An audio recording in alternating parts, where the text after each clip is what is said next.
அன்பு உறவுகளுக்கு வணக்கம். இன்று நாம் பார்க்கக்கூடிய திருத்தலமானது புனித பெரியநாயகி அன்னை திருத்தலம், கோணாங்குப்பம். அது பழைய ஊர் பேர் ஆரியனூர். இப்பொழுது பார்த்திங்கன்னா மாதா தீர்த்தம்னு சொல்லிட்டு அந்த இடத்துக்கு போகிறோம். இப்போ தான் நான் ஃபஸ்ட்டு வரும்போது இதெல்லாம் இல்லைங்க. இப்போ போகும்போது நல்லா இருந்துச்சு, ரொம்ப பிடிச்சிருந்தது. அவங்கள பார்த்துட்டு போயிட்டு கிட்டக்க நல்லா புல் தரெல்லாம் வச்சு நல்லா இருக்குது. போயிட்டு ஜெபம் பண்ணிவிட்டு மாதாவை பார்த்தேன். உங்களுக்கும் காட்டுறேன் பாருங்கள். ரொம்ப பிடிச்சிருந்தது இந்த இடம். ரொம்ப அழகாக பார்க்குறதுக்கு சூப்பராக இருந்துச்சு. ரொம்ப என்ன சொல்கிறதுங்க, அவ்வளோ மெய்சிலிருந்து போயிட்டேன் மாதாவை பார்த்துட்டு. அப்புறம் எனக்காக வேண்டிக்கிட்டேன், உங்களுக்காக வேண்டிக்கிட்டேன். அடுத்தது கோயில் உள்ள போகிறதுக்கு போனோம். இந்த பக்கம் புனிதர்கள் சொரூபம், இந்த சைடு அன்னை மரியாளின் சொரூபங்கள் இருந்தது. பார்த்திங்கன்னா வீடியோவில் காட்டுற பாருங்கள். அனைத்து புனிதர்களும் இந்த பக்கம். இவர் தேவசகாயம் பிள்ளை, இவங்க மாதா. இந்த பக்கம் அந்தோனியார். நல்லா இருக்குங்க. எனக்கு ரொம்ப பிடிச்சிருந்தது. ஏன்னா நான் ஃபஸ்ட்டு போகும்போது இதெல்லாம் செஞ்சுக்கிட்டு இருந்தாங்க. அதாவது பணி வேலைகள் நடந்துகிட்டு இருந்துச்சு. இப்போது எனக்கு பார்க்க உடனே வேறு எங்கேயோ போன மாதிரி ஒரு மனசில் ஒரு திருப்தி, ஒரு நிம்மதி இருந்துச்சு. நல்லா இருந்துச்சு. இவங்கெல்லாம் புனிதர்கள். இவர் வனத்து சின்னப்பர். ஆமாங்க, அவ்வளோ அழகாக இருந்துச்சுங்க. இவர் செபஸ்தியார், புனித செபஸ்தியார். பார்த்துட்டு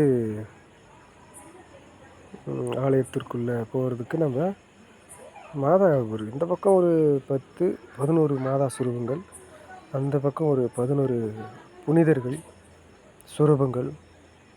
அவ்வளோ அழகுங்க, அவ்வளோ அழகு. எவ்வளவோ என்ன சொல்கிறதுங்க, மக்கள் மாதாவினுடைய ஆசீர்வாதம் இந்த பங்குக்கு கிடச்சிருக்குன்னு நினைக்கிறேன். அவ்வளோ அழகு, சூப்பருங்க, அருமையாக இருந்துச்சு. புனித சூசையப்பர் பார்த்துட்டு நேராக ஆலயத்திற்குள்ளே போகிறதுக்கு குடும்பத்துடன் தான் போனேன். நான், பையன், என்னுடைய மனைவி, என்னுடைய மகள், இவரும் போனோம். ரொம்ப நாள் ஆசை. ஏன்னா ரொம்ப நாள் ஆச்சு அங்கே போயிட்டு.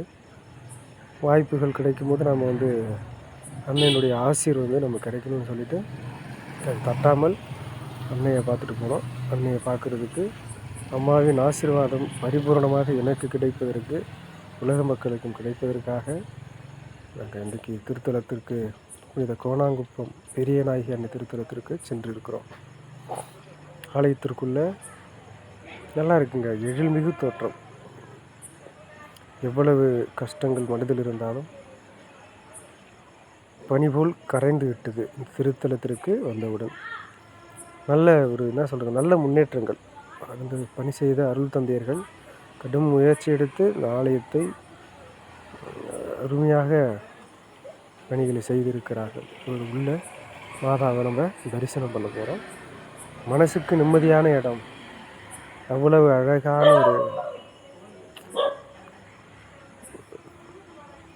அவ்வளவு அழகு. செமைங்க. எனக்கு என்ன சொல்கிறதுங்க, ரொம்ப ஃபஸ்ட்டு வேறு மாதிரி இருந்துச்சு, இப்போது நல்லா இருக்குங்க. எனக்கு என்ன சொல்கிறது, வேறு இன்னும் என்ன சொல்கிறதுங்க, வேறு ஏதோ ஒரு ஊருக்கு போய் பார்த்த மாதிரி எனக்கு ஒரு ஃபீல் ஆகிடுச்சு. நல்லா இருக்குது பாருங்கள். பார்த்துட்டு அந்த பக்கம் ஃபாதர் ஏதோ வகுப்பு எடுத்துகிட்டு இருந்தார். அது என்னன்னு தெரியல. அப்புறம் நம்ம மாதாவை சாமி கும்பிட்டுட்டு நம்ம வெளியில் வர்றதுக்கு வந்தோம். நன்றி மக்களே, வணக்கம். சேனலை தொடர்ந்து சப்ஸ்கிரைப் பண்ணுங்கள், லைக் பண்ணுங்கள்.